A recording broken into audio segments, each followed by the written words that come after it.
20th century was full of male-dominated roles in society, women were portrayed as second-class citizens and didn't have many of the rights they deserved. The United Nations established the equal rights of men and women in its charter as well as in its Universal Declaration of Human Rights in 1948. This was one step in the right direction. The Civil War also brought new opportunities for change. There were new political, social, and financial prospects. New amendments to the Constitution paved the way for these changes. However, women were not allowed to vote, so these amendments had little impact on their lives. Women's suffrage was not touched upon by the 15th Amendment, which prohibited disenfranchisement on the basis of race. The lack of inclusion in the fight for equality led Susan B. Anthony, prominent activist, to form the National Women's Suffrage Association in 1869.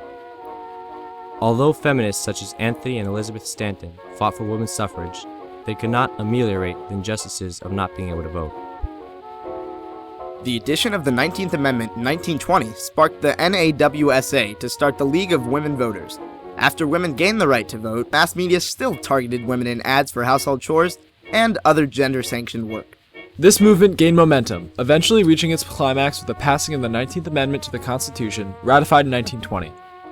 This piece of legislation was not alone in the movement's attempts to change the culture of the United States. The Equal Rights Amendment, first introduced in 1923, was brought up to guarantee equal rights for women. This amendment was to reach further than voting rights, expanding into the realm of civil rights for women as well.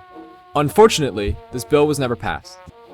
There were a few women's organizations that played a very vital role in women's suffrage. One was the National Federation Women's Club, which was formally endorsing the suffrage campaign by 1914. They had over 2 million white and colored women supporters. Around the same time, the WSPU, otherwise known as the Women's Social and Political Union in England, were using military tactics. They led hunger strikes, would picket the White House, and would commit other disobedient acts to publicize women's suffrage.